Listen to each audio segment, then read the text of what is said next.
Thank you, Mr. Chair, and thank you for having this. Administrator Bolden, I want to thank you. You know I'm going to talk about the big A. Yes, sir. And I appreciate this picture very much. You put an American hero on here. He is not looking at green there. He's looking at a lake bed, and he's looking at a B-52. But Bill Dana is an American hero, and I thank you for putting him on there.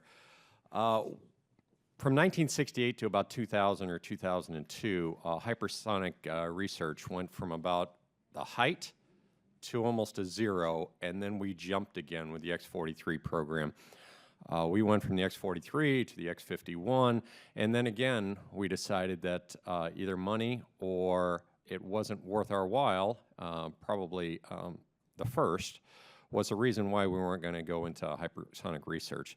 Can you tell me what a commitment is from NASA, what a commitment is from Congress to make sure that we continue on with hypersonic research so America will be the leaders on hypersonics and not China or someone else? If Congress accepts the President's proposed budget, particularly the part that deals with aeronautics, it's a $25 million annual amount that NASA's commitment to DOD, to the integrated government, you know, DOD, intelligence community, everybody else that needs hypersonics.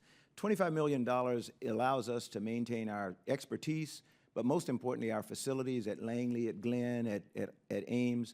Anything less than that, and we're going to be back where we were in those times that you described where we're down.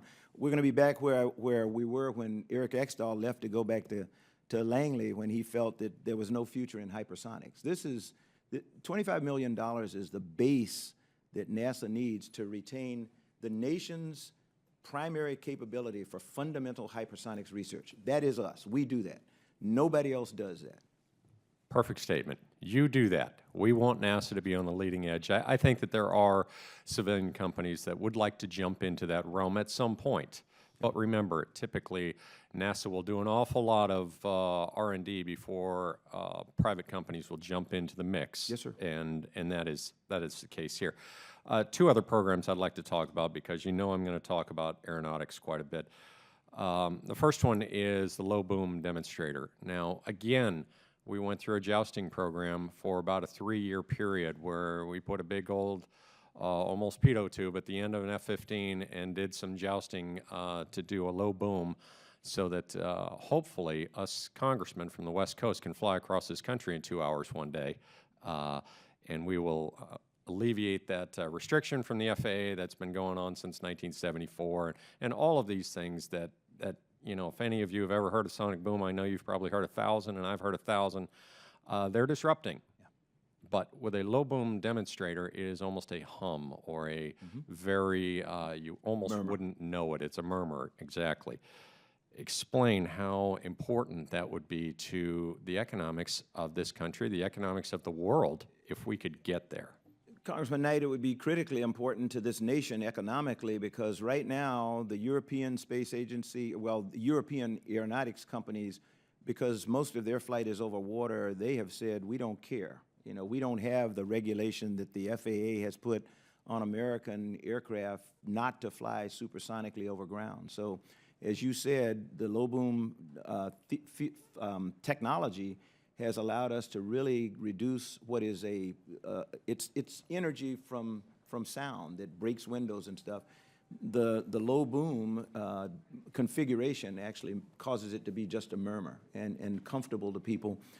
We will have aircraft that will be able to get places much faster. Businessmen, for example, can do their business. They can get around the world in 6 hours instead of however much time it takes today. Yeah, anybody. And you know, there is a common misconception. I've heard it said, one of the reasons that people resisted our efforts in this regard was because they said, well, the only reason for having supersonic airplanes is so that rich people can go places fast. Not true. That's you know, some of us normal people want to go places. That's right. Fast some of us normal people also. want to go. And I do a lot of intercontinental travel. I would love to be able to get into an airplane and go from here to Moscow or wherever else I'm going in a couple of hours instead of the 14 hours that it takes today. And lastly, on my 15 seconds, I'm just going to thank you. We fully funded SOFIA again. SOFIA is a to me, a moving classroom. It's not unlike the space shuttle. We used the space shuttle in the beginning for an awful lot of research and astronauts, but we put teachers on. We did many things, as you know, with the space shuttle program. We're doing that with Sophia. So we take fifth grade teachers in there. They go back and they inspire our fifth graders to now be the next Charlie Bolden. They inspire them to be an astronaut, and that is exactly what these types of programs are doing. They are benefiting the country, not just the science that we're getting out of Sophia. So I want to thank you for that too. Thank you for your Thank you, Mr. support. Chair.